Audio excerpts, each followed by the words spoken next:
Habari kuu kimataifa. Watu 3 wameripotiwa kuuawa na wengine 2 kujeruhiwa katika shambulio linalodaiwa kufanywa na Marekani katika kisiwa cha Qassim kusini mwa Iran. Kwa mujibu wa televisheni ya serikali ya Iran, shambulio hilo limetokea saa 12 alfajiri ya leo na kulenga ghala linalodaiwa kuhusiana na shughuli za kijeshi kwenye kisiwa hicho. Msemaji wa jeshi la Iran amesema wameanza uchunguzi na kwamba washambuliaji watalipishwa kisasi kwa wakati na mahali patakavyoamriwa. Hadi sasa serikali ya Marekani kupitia Pentagon haijathibitisha wala kukanusha kuhusika na shambulio hilo. Sasa tuangalia kidogo kisiwa cha Qassim ni kipi na kwa nini kinaleta utata. Kisiwa cha Qassim ni kisiwa kikubwa zaidi katika Ghuba ya Uajemi.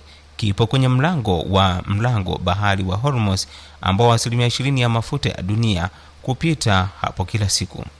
Kwa miaka mingi kisiwa hiki kimetumika kama kituo muhimu kwa ulinzi wa Irani, ndio maana shambulio lolote hapo linachukuliwa kama ni hatari kubwa kwa usalama wa eneo lote la Mashariki ya Kati. Wachambuzi wanasema kama madai haya ni ya kweli, basi ni ongezeko kubwa la mvutano baina ya Washington na Tehran ambao tayari wamekuwa juu kutokana na masuala ya nyuklia na meli za mizigo.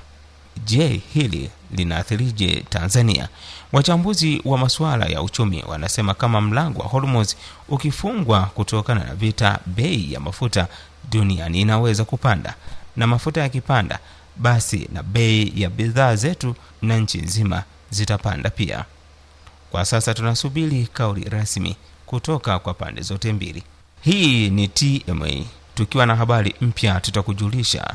Ungana nasi kwa kubonyeza subscribe button kwa habari mpya zinazokuja. Asante na kutakia siku njema.